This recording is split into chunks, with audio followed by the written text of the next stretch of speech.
and I want to find out what the reason is because I want to understand it. And as a teacher, people come to me and they want to know the answer. And if you don't know the answer, you have to look for it. So yeah, I mean there's texts that are there. I mean there were texts and rubrics in the previous Missal that I didn't understand. And so it's important, I think, to go in and kind of explore those. The other thing that I suppose was an immediate reaction. None of us, I think, likes change. One of my first pastors used to say the only ones that like changes are babies.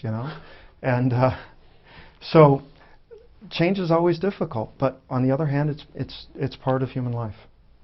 I'd agree with Father here that upon reading some of these texts for the first time, you said to yourself, "Oh, consubstantial." Well, that's and many people say this, and I don't think it's unnatural or unreasonable that they would. That this sounds a little bit different from what I'm used to. I mean, I don't speak like this normally. People don't speak to me like this normally, and so I think that's a natural first reaction.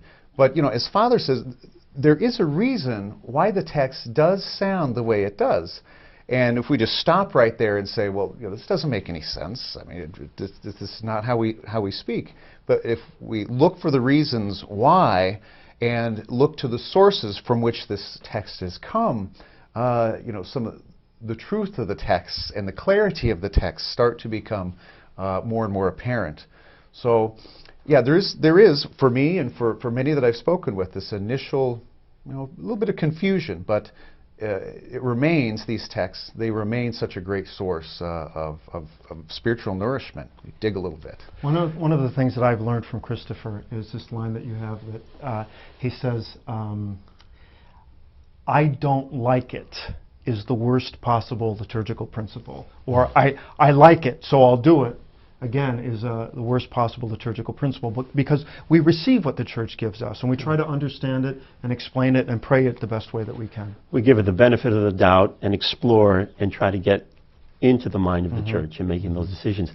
Now, the Church rarely, if ever, does things for the moment. She always takes the longer view. So talk a little bit about what you think the long-term impact of the Revised Translation will be, particularly on the assembly. Well, my hope is that by the new translation gives us a new opportunity for people to question what it is that the liturgy means. And by consequence, that also allows us to help people see how it is that they should enter into the liturgy.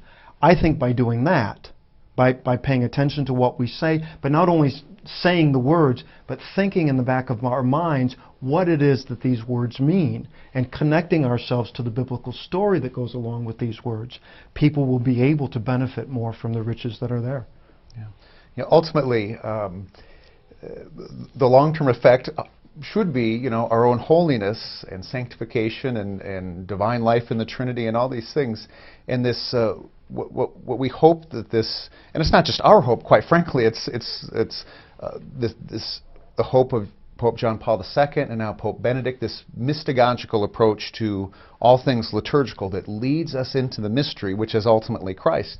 I mean, the long-term effect of that, of having a rich and meaningful encounter with Jesus Christ is our own destiny and the sanctification of ourselves, our families, the world, the glory of God. So it can have a very profound effect on us and on the rest of the Church. Father Martis will say that 40 or 50 years ago, the thinking was, if we just translated from Latin into English, everyone will know what it means, and we'll have met our goal. But I think we found that just having it in English does not always convey the meaning of the words. And so to take the sacramental perspective, to encounter Christ is only for our good. Pope Benedict, addressing a conclave of cardinals, spoke words to the effect that if we get liturgy right, everything else falls into place. What do you think he meant by that? How is it that everything flows from the liturgy? he's expressed on a number of occasions, kind of in a nutshell, his understanding of the liturgy is our right relationship with God. And if we think back to the beginning, what our downfall was, a wrong relationship with God, saying no to God, and what it did for human nature internally, concupiscence, and all these things that all of us are too familiar with, what it does to relationships between spouses and families and brothers and sisters, our relationship, the Pope says, even to nature and creation. Everything crumbles based upon that one broken relationship with God. So the remedy is to right first the relationship that we have with God. And when that happens, families stay together, marriages become healthier, our relationship to our brothers and sisters and the whole rest of the world starts to fall into place. But if that first relationship isn't there, then these others can't be healed. And so what the liturgy does is helps us to reconnect in the way God wants us to connect to Him. And when that happens, all of these other relationships become ordered. This is a beautiful thought, but understand that it is not an original thought of the Holy Father. It's a thought that was very clearly expressed at the beginning of the 20th century liturgical movement. Vatican II picks it up, and in a sense, that's where we get this phrase from Vatican II, that the liturgy is the source and the summit of the Christian life. Pius X expressed it very clearly. So our relationship with God as expressed in the liturgy and our participation in the life of the Trinity means naturally that all of the other pieces fall into place. We've all heard the complaint, and not just from teenagers, unfortunately, that I don't get anything out of Mass. When you hear that complaint, how do you respond? I have to say I don't hear that complaint so much anymore, at least not with the people that I hang around. I don't know if you can say I hang around on a video clip, but I just did, and so we move on. But I think, and in fact I said this last Sunday in my homily, I think that the Church has turned a corner here, and there is a new excitement and a new enthusiasm and a new interest in connecting ourselves with the mystery of God. And so for the people that I know, the more they're able to learn about the liturgy, the more closely connected they feel. On the other hand, one thing that I like to say about people saying, "Oh, the Mass is so boring," is I suspect that they're looking at the wrong thing, because if what they see in the liturgy is the repetition and the same thing over and over again, then I can see how it might be boring. But the beautiful thing about the liturgy is that the repetition, or the ritual of it, provides kind of a safe environment for the significant, meaningful stuff like the Scriptures, like what's going on in my daily life, like the pastoral encounters that I have with people, like the intentions of prayer that I have in my heart. All of those things that come to meet the gospel and the prayer of the Church and the community and the universal Church and the angels and saints in heaven, all of that come together in the liturgy, makes it exciting and dramatic and demanding and engaging. Question for each of you. Favorite text in the Revised Translation of the Roman Missal? You go first, because I want to hear it.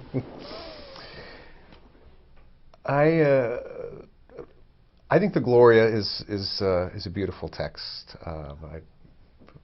A lot of it has been, well, of course, it's all been translated newly. But there are just some very beautiful scriptural elements, and we see in it some of the, some really great elements of the finest of human speeches. So I think the Gloria is especially beautiful. A few years ago, one of my colleagues said to me, "Douglas, what is your favorite French wine?" Now, how do you answer a question like that, right? And so this is what I would like to say to you, Graz. How do you answer a question like that? The texts simply are, What I find amazing about these texts is they are a lot like French wine in this sense. Each one is unique and different and carries with it nuances and overtones and history and biography. All of that is contained in these texts. And so, like good French wine, you imbibe that. You become inebriated with that. And it has this deep and lasting effect on you that at every moment. So actually, I think for most of us, choosing a favorite French wine wouldn't be too difficult because most of us haven't tasted more than one or two. It's when you're an enophile, when you're a connoisseur, then the choosing becomes difficult. This is precisely what people should become with the liturgy. Exactly. That's exactly it. You are so immersed in the liturgy that you can't pick one over the other because you see the value of all of them. And that's a powerful statement in and of itself. We want everybody to become like that. Last question.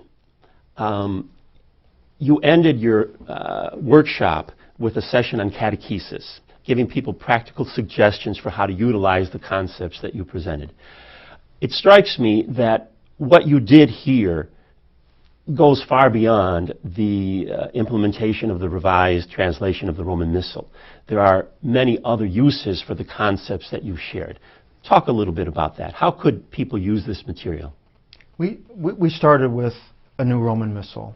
But as we talked through the different parts of the liturgy, it became evident to us early on that what we were doing was providing people with a new paradigm for entering into the liturgy, and we were putting together a kind of process or seminar or workshop for helping people simply enter into the Mass.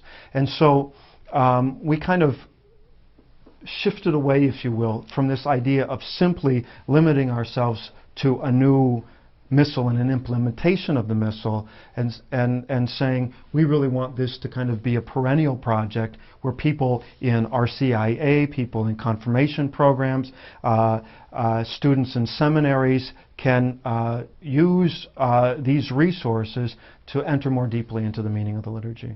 What would you say?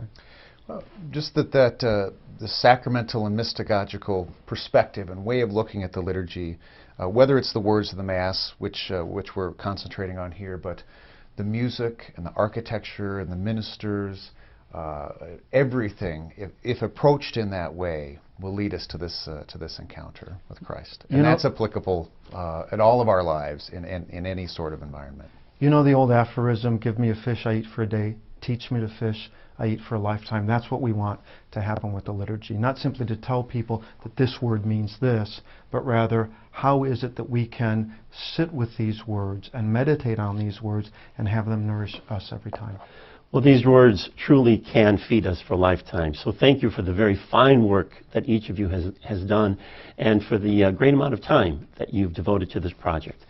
And we thank the viewer for your commitment to elegant and beautiful and efficacious liturgy. May God bless you in your ministry. Thank you for watching.